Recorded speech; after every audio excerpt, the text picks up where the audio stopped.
Hey, what's going on everybody? Alex with you here as usual. Thank you for dropping by for yet another chess video. This video is super exciting once again. Last video was really exciting, but as I promised you guys and in response to all the popular inquiries, we're gonna go ahead in this video and take a look at Chessnut Air versus SquareOFF Pro. I'm super excited at making this video. Now, the biggest difference that you guys will notice, or at least that I'm gonna tell you in this video, is that the DGT Centaur board did not connect to like online or anything like that. So all of its computer power, all of its AI, it was drawing from within the board that was embedded into the board, as opposed to the Chessnut Air board at the time was drawing its analysis and everything from online. Whereas in this particular video, when we're gonna set the SquareOFF Pro versus the Chessnut Air, both of the boards are gonna be drawing their analysis from online. So we're probably going to see that both the boards are going to do pretty well, but I'm still excited at showing you guys this video, as we're not only looking at how the boards necessarily, whether one outcompetes the other, but we're also kind of going to take a look, hopefully, at like the speed at which the boards respond and the overall how they're playing against each other. So I hope you guys find this video interesting, just like you guys have found the previous video interesting. If you have found this video interesting, don't forget to hit that like button and comment below. Don't forget to subscribe if you haven't done so already. And without further ado, let's go ahead and jump in. Alrighty, my friends, so let's go ahead and take a closer look. I have my two phones in front of me. The Android phone here is going to be taking charge of the Chessnut, and the iPhone that I have right over here is going to be taking charge of the SquareOFF. Because we've seen in our previous video that the Chessnut seemed to do pretty well against the DGT Centaur, I decided to, why not, let's let the SquareOFF Pro take the lead and go with white. Not that it would give it that much more advantage, but I figured why not. Let's go ahead and do that. Today is actually day 2 of me trying to record these. I've had some setbacks, and I tried to record things yesterday, but my SD card on my camera stopped recording halfway through one game, and then I had some confusion with the board, especially like with the SquareOFF board. The thing about the SquareOFF board that's a little bit more tricky is that if you're playing a game on the Chessnut, I've noticed, and you decide to take a move back. So let's say you make a move, but then you're like, I'm not really happy with that move. You just place the piece back before the opponent does anything, and the board's fine. It understands, oh, you took a move back. It's all good. With the SquareOFF, maybe there's some kind of an option you need to enable, but if you make a move and the opponent flashes to make their move, or the AI flashes to make their move, you can't take a move back, and it gets the computer all like gets the SquareOFF all in a frenzy. It starts to think that you cannot make, that's not a legal move. It starts to light up. The whole board starts to light up, and then there's no real good clear way of getting out of that. And there's no way of like hitting it here, like back. It just somehow gets confused. That's part of the reason why I had to remake some of these videos. The first time, in fact, I tried doing this experiment, the Chessnut ended up winning, and it was nice. It was a really nice end game, but like I said, unfortunately, when I looked at my camera, it wasn't recording. And when I went back, it only like recorded halfway through, just because there's a limit on how much it can record at once. Anyways, so like I said, we're gonna go ahead and let the iPhone here represent the SquareOFF right over here. As far as the difficulty level, we have a difficulty level that ranges from 1 all the way to level 20. 1 being ELO of 800 and level 20 actually being ELO of 3,380, which is quite significant. It's the highest I've seen in really any of the programs. So we're going to click done. Like I said, we're going to play, we are going to play as dark, allowing the SquareOFF to play as light. So on both of the boards, whenever you see the light pieces move, that's going to be the SquareOFF Pro deciding, you know, which ones. And then on this side, we have the Chessnut, and once again, we're going to go ahead and put, we're going to put unlimited time on both of them. I just don't want to kind of constrict it or cause one of the boards to have to think quicker than it needs to be. And in this case, we're going to be playing as white and allowing the Chessnut to play as dark. It only has 8 levels of difficulty here. From level 1 to level 8 doesn't really show what ELO it is, but It seems like based on our previous video at level 8, it was pretty fierce opponent. So we're gonna go ahead and start the games. I'm gonna start, so we've started here. As you notice, it immediately starts, pretty much there's no lag. On the square off here, it does take a second to like figure out if all the pieces are aligned and where they need to be. So, and then you have to hit that button here so that it'll show. And I'm going to put the Android phone right over here because I do realize that the iPhone kind of blinks a little bit, the screen does, so I don't want to put that for you guys. And I'm going to take the iPhone here and we'll go ahead and get started, okay? So hopefully this video is going to go by fairly smoothly. I don't want to make any mistakes and really double check, because once I make a move on the square off, it tends to like kind of lock it in, and then I can't take the moves back readily. So we're going to start with d4, kind of a queen's opening. And I'm not sure if square off is deciding to go with, no, I was going to say with a queen's gambit, but no, in this case it's working with something positively evil already, I can see.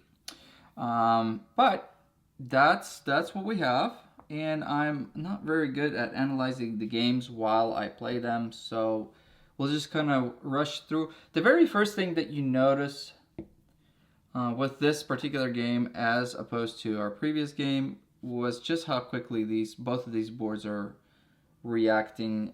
Both of the boards are drawing their analysis from online, working through the phones. Both are having no need to sit down and analyze or anything like the DGT was analyzing, so working relatively quickly. Both of the boards work smooth. Like I said, sometimes I've noticed the square off will be confused and it'll make some kind of noise and stuff, and sometimes that's a little tricky, but it is what it is. Okay, first move of attack.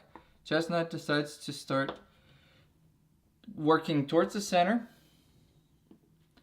And square off is going to go ahead and open up the e-file by retaking back.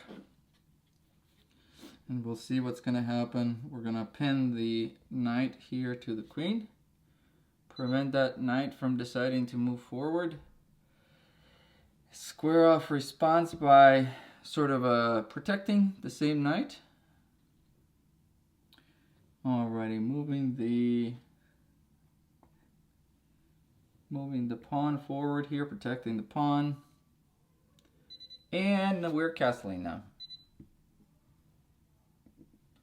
Very good. So square off decided to castle first.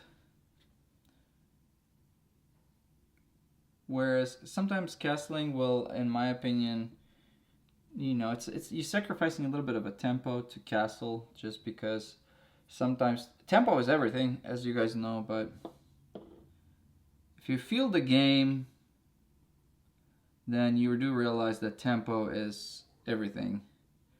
So if you really do feel like you need to castle, then castle. If not, keep the tempo up. There we go. Don't dilly-dally. Don't attack a piece if you know that the piece can be readily defended, and then you'd have to either follow through with your attack or go back. That's a needless move that loses tempo. Be mindful of tempo all the time. But that's just, you know, you guys know that. I'm not a professional chess player. In fact, I'll probably never be a professional chess player unless I got paid to sit there and play chess all day long. And even then, I will never, I just don't feel like I would ever get to the point where people would want to necessarily watch me play chess. Even though here we are playing chess, but this is more to kind of analyze how these boards work.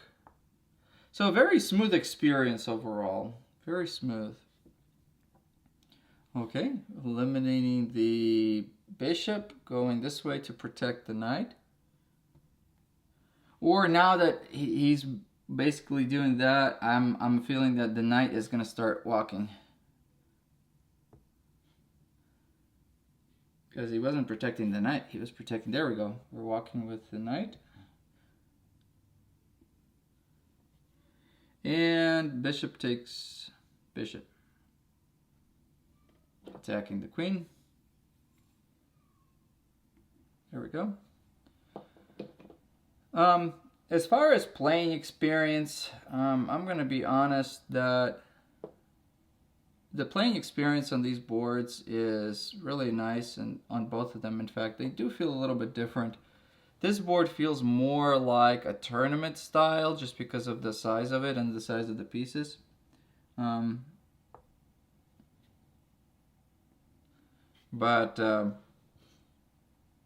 This board feels a lot more like condensing together because it's easier to see the board. If the board's a little smaller like this, sometimes it's easier, so you're not, you know, looking around too far. There you go. I've got to be really careful. Several times I had to restart my videos because I would mess up on one little move or something, make a slightly different move, and then I can't take it back, especially with this board. So I got to be really careful. Alrighty, now we're exerting some pressure with the pawns. We're kind of in the middle of the game now. I kind of figured he was going to go there. That's a good spot. Nobody's attacking there. It's a good, solid, strategical spot here. Because then you're aiming at this square here and attacking the king, and whatever else can be attacked as long as that knight's not in the way.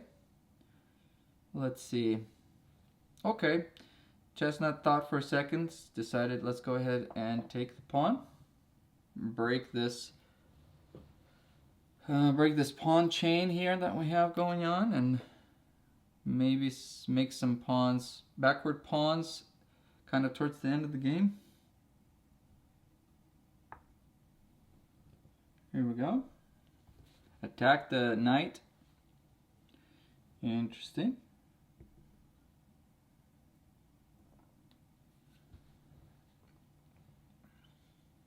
All right, take the knight here. I feel like that's not a bad move, although I'm all for trying to preserve pretty much all the pieces that we can, if possible, but that's not going to get you a win, because a win is what matters at the very end. If you got through the entire game without too many blunders, what really matters is where are your pawns position-wise at the end, and how close is your king to everything. En passant. So, en passant here. I'm guessing Chestnut knew about that. Okay, yeah. Solid move. Solid move. All right, let's go here. Wow. Well, that's a. I mean, queen going like that is a very daring move because there's plenty of defense here, and it's not like you can readily take control of the position. But it's still a great move. It's a great move. I don't know how SquareOFF decided that doing the en passant is better. Okay, protect the king. Take. Good. Okay. Good. Let's see. Yeah, take. Why not? Take. King takes. I'm not sure, but there we go. King took. That, yeah, I was like, there's some kind of confusion going on over there. Yeah, king took. Wonderful. Now we take back the pawn. So far, position-wise, let me see. Well, the chestnut's up, right? No, is it? Yeah, the chestnut's up by a pawn, and we have a slightly better position, in my opinion, here. But we'll see where things proceed from here, because now the king here has taken an active role in pushing itself and really can act as an extra piece at this point. Okay. Very good. Now we're gonna go ahead and really. Okay. Let's go ahead, but are we not worried about the check that we're going to have here? I guess not. Okay. check, or no check. No check, I guess, I suppose. No check. Protect your pawn here. Push the pawn forward. Nope. Push the king forward. Yeah, that makes more sense. Okay. This is where I would feel like tactical advantages, sacrificing pieces and everything would be more up. Something I would start considering at this point. Yeah, okay.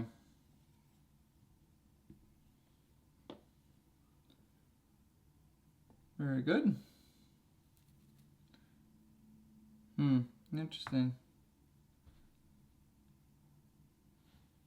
Yep. Moving back. Moving back.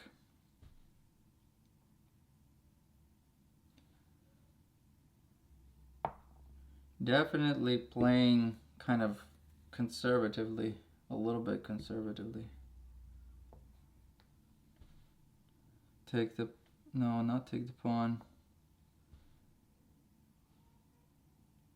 That's smart. Yeah, that's smart. Now you're gonna regain the pawn back. But now we're attacking the pawn right over here. Push the pawn, yeah, of course. Well, no, I mean, yeah, okay. Okay, maybe. Attack the rook and the pawn at the same time. Good move, good move. Forcing the rook back.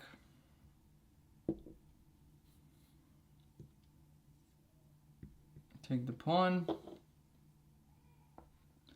So far, definitely good play going on both sides. All right. Take the rook, eliminate the competition. Now we have one pawn that's just sort of not protected, apart from everything. Yeah, time to attack the pawn.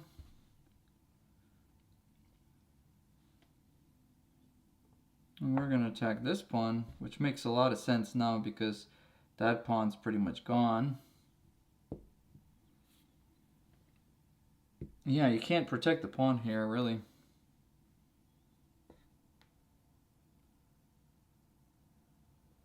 Alright, moving the king closer, protecting that pawn.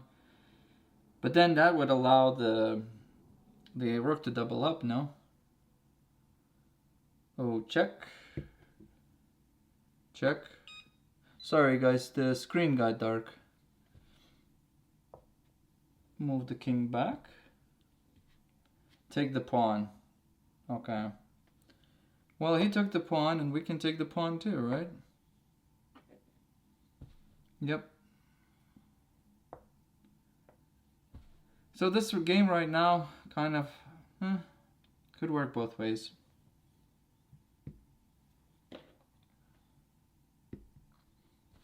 Attacking the pawn on the side here. Interesting. All right. Really? Take.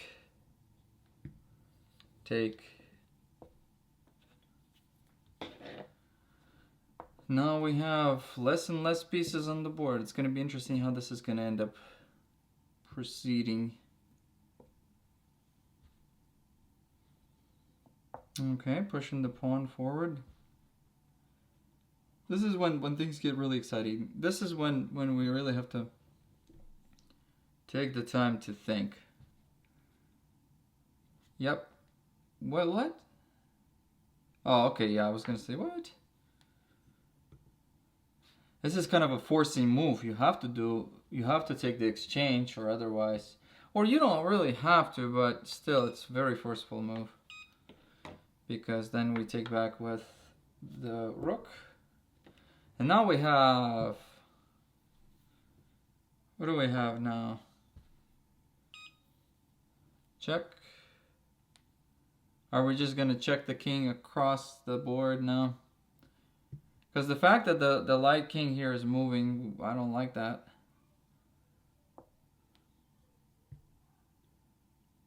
Alright. Nice. Discover check. Setting yourselves for discover check here.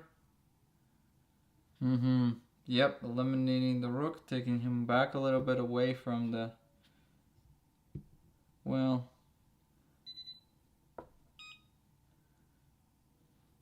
Okay. I'm gonna do a little dance off here. I don't know if that's the best thing. Check. Moving behind the pawn, or at least setting yourselves up. Ooh. Push the rook back. Yeah, push the rook back. I feel like this is gonna be a draw. I mean, based on all I can see here, unless we can manage to get the kings to that area.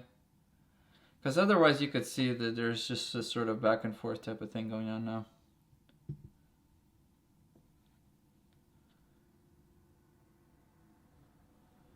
Well, we'll see if one of the boards finds some kind of a way to get around this.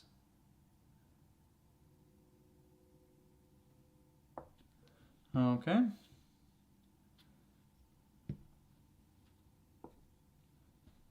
Interesting game going on right now. A lot of very elegant movements. Something's gonna happen.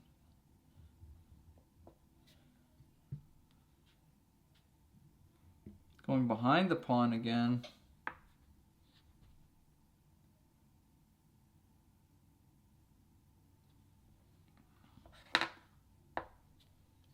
There we go.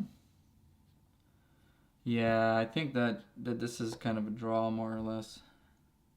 Plus, all the pawns are kind of in the corner there, so even if we ended up swapping the rooks, it's still, you know, if we exchange the rooks and then we only had pawns, it's still kind of a draw.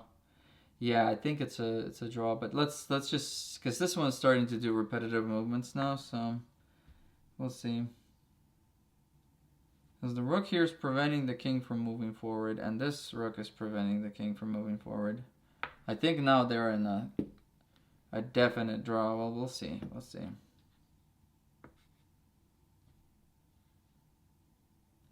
Oh, okay. Okay, letting him take the pawn. Fine. Check.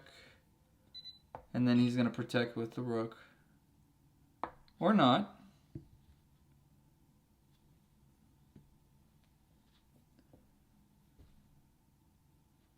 Okay.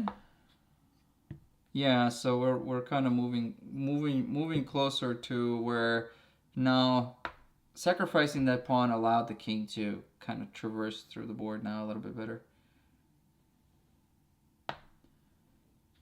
Yeah.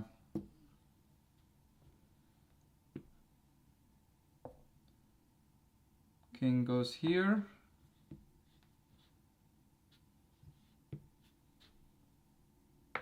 This is just sort of a waiting move, really. King goes here and then gobble up the pawn.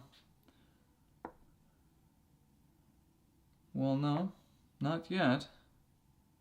Interesting. Trying to do some kind of a skewer probably through the... we'll see.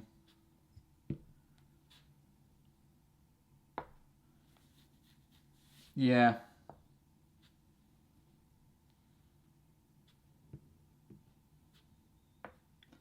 Oh, look at that. Take the pawn now. Square off, allowed to sacrifice the pawn. And then we go for a direct... Yeah, okay, yeah, that's the game. Interesting. A very interesting done. Insufficient material to mate. Well, there you go. What do you guys think? Finally, I've been able to actually finish the game in under 26 minutes. But what did you think about the process? Like I said, I've played a couple of games before. Because we're drawing from online, both of the boards are drawing from online. I guess they're kind of on the same level, more or less. Well, that's about it for this video, my friends. Hopefully you guys have enjoyed it. I've enjoyed making this video. Like I said, it did take me quite a while to make this video just because the boards, especially the SquareOFF Pro, was having some like little bugs and nuances to where if you move the piece from one position to another and you mean to take it back or something, or if you accidentally knock into another piece, sometimes the board will get confused. And when that happens, it's hard to get the board to like go back to the previous move. So a lot of times I had to actually restart the entire video. But as far as the strength of the two boards, and like I've said before, I think that the boards are behaving relatively similar as far as the strength goes. And I found both of the boards to work relatively smoothly. And this video that I made, even though we came to a draw, previous videos that I've tried to make for this particular, video, it was at one point the Chessnut did win, and then at another point there was going to be a draw, or what it seemed like there was going to be a pawn on the side, and both of the kings were pretty close. So I kind of figured, even though I didn't get to the end of that video, but like I said, it seemed like the Chessnut Air kind of works without as many sort of bugs or nuances, but both of the boards, they act relatively similarly in my opinion. Now, I've expressed this opinion before, and you guys may have heard me like comparing these boards as far as their aesthetics and everything, and I have to kind of reiterate on that. I think that the SquareOFF board is really nice, and it kind of gives off a feeling that you're playing like in a tournament setting because of the rollout board feature and the size of the pieces. It does feel more like a tournament event. I really feel like if they're going to improve on the design of the SquareOFF Pro board, I think they should maybe offer different design like pieces. Even though the current piece design is really nice, I think that they could design pieces that are a little bit different. I would definitely appreciate the full piece recognition like they have in the Chessnut Air, where every piece is recognized for what it is. That'd be kind of cool. And probably offer different like choices of like colors of the pieces as well. I'd like to see some like beige, white, and maybe some like dark brown. That'd be really nice. The black and white is nice too. Of course, that's what a lot of people are used to, but maybe like beige and dark brown would give it like a little bit better. I feel like maybe make the pieces look a little more like Staunton like. If you guys have seen the Cook chess set that I did, the luxury Cook chess set from House of Staunton, that would be a really nice, those pieces would be really nice as far as like the shape of the pieces and the shape of the knights, in my opinion.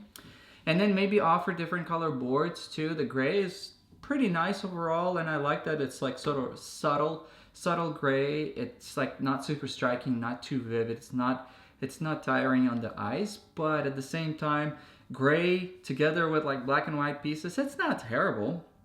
But if they offered maybe like a dark brown with like maybe beige white again, kind of like what the Chessnut is doing, it would maybe feel a little bit more like you're playing on a wooden board, which would be kind of cool. So I feel like maybe offer a couple of different options, but other than that, the SquareOFF Pro is a nice board overall. The Chessnut Air is really nice, as we've seen many times before. I don't really think that there's a whole lot that can be improved on the actual like design of the Chessnut Air. It's compact. That's the biggest thing that I feel like is the biggest advantage with the board.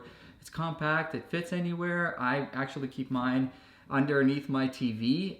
It just kind of sits there. You can barely see it, and the pieces, yeah, they're a little bit smaller than the SquareOFF Pro, but at the same time they fit better. They're still big enough to play. And if you are playing at like a coffee shop or something, a smaller table, you don't have to have as large of a table. Like for the SquareOFF, you really do need quite a large table to play. Whereas for the Chessnut, you can have a little tight table, and then the fact that the Chessnut doesn't actually bend, you can have even smaller table and still be able to play. Whereas for the SquareOFF, you really have to have a big flat table overall. So Both of the boards act really nice. I think that both of the companies are doing a great job as far as updating, doing the firmware updates and doing like the software updates. I spent yesterday, I think like 4 hours trying to like play around and experiment with all of my boards, including the DGT, and trying to connect them to like my computer. And that was hard, and I had a huge headache yesterday, and I was trying to make this video yesterday, and it was just a big disaster because I have a Mac Mini, M1 Mac Mini, and the M1 version allows you to actually download like iPhone and iPad apps and be able to use those. So I've been able to upload Chessnut app that's supposed to be meant for like the iPhone, and I was able to experiment. I Bluetooth the Chessnut board to my Mac Mini and was able to play, and it was playing fine. It was playing, it was showing me on my big screen all my moves and everything. That was pretty cool. What I was really looking for is other apps that I could download on my Mac that would be able to utilize the board, kind of like a, just Bluetooth, recognize it and go from there. And I tried to kind of do the browser with the chess.com, and I've had difficulty doing that, so that wasn't working out. And then I was looking into Fritz, but Fritz is for Windows, and Stockfish didn't seem to recognize the board either. I tried that. I tried the SquareOFF board and connected it through Bluetooth to my Mac Mini, and for some reason, even though I was able to download the SquareOFF app onto the Mac, every time I'd turn on the board and try to connect it, then the application would freeze for some reason. So it's, I don't know, that was hard. ChessUp was hard as well because I was able to download the ChessUp app on my Mac Mini, but I was just having a hard time getting everything working. So, I mean, if you have a computer, if you have a Windows, I think you would be not having as hard of a time as I did, because I think that a lot of these chess boards are a little bit more user-friendly with the Windows, because there's a lot more drivers for these type of third-party devices for your Windows as opposed to your Mac. So, and I've read some people that made drivers for all kinds of different boards, so that's good to see. I would love to see more third-party applications, like tutoring applications like chess tutoring, chess coaches, that type of stuff. That would be really cool if they could integrate the use of using one of these boards and just like have a nice coach so-and-so teaches chess, and you would have the board in front of you and the screen, and maybe even like be able to somehow hook it up to your big TV or something. That'd be kind of cool for the kids and everything. That would be neat, but we have to face the fact that these boards are relatively new. There's not a lot of people that are, there's not a big base of people that enjoy it. It's not like, the PlayStation or the Xbox or something, because those consoles are so ubiquitous and for everybody that they're gonna create any updates that they need for anything, but like I said, these boards is something not as common, so maybe there's not a lot of people making apps for these, and not a lot of people are interested in optimizing them and making them super user-friendly. I was kind of tempted at getting Fritz for Windows, but I don't know. I know a lot of people like Fritz and they like Stockfish and everything, but I'm really not at that level as far as my chess playing skills, and I don't really have time to play that much chess, and I feel like Fritz is so helpful to so many people on a higher chess level, to where they can just sit down and analyze their games and figuring out, new openings and new strategies and everything. But it's definitely way beyond my pay grade, because I looked online at reviews of Fritz and Stockfish, and I thought I can get similar chess games on chess.com, and I'm fine with that. Like I said, at my level, it's fine. Anyways, well, I hope you guys enjoyed the video, okay? If you guys did enjoy the video, hit that like button, and stay tuned for the next videos, okay? I got some exciting stuff coming up, so I'm looking forward to testing some other boards. Hopefully, maybe some people will send me some boards, or I'll be able to acquire them one way or another, and I'll be able to bring them to you, and we'll have more exciting videos, okay? Have a great day, everybody. Bye-bye.